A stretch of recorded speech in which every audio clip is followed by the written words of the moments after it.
Bagamat napapanahon para sa business sector ang pagkalta sa excise tax sa langis, band-aid solution lang daw ito kung di mapipigilan ang sunod-sunod na jumbo oil price hikes.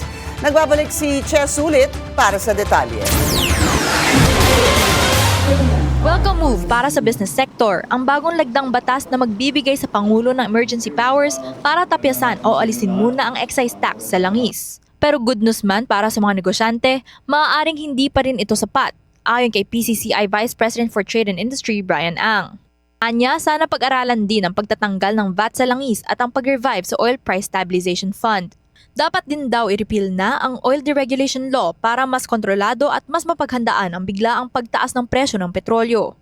If you remember yesterday, DBM announced 230 billion is available for the crisis. But when they broke it down, 60 billion is going to ayuda and only 20 billion is going to the purchase of additional oil supply.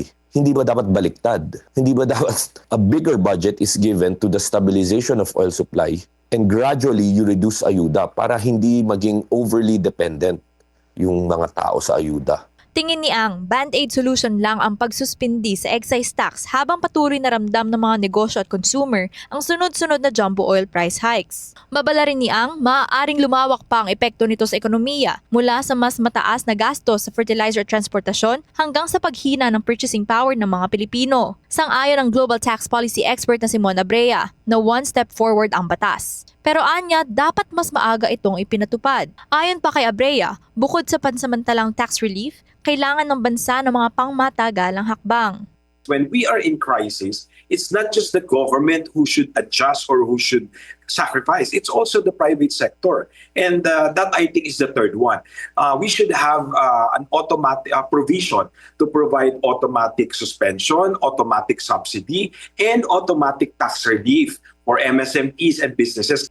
Para naman sa Philippine Exporters Confederation Incorporated, napapanahon ang bagong lagdang batas para maibsan ang cost pressures na exporters, manufacturers at logistics firms.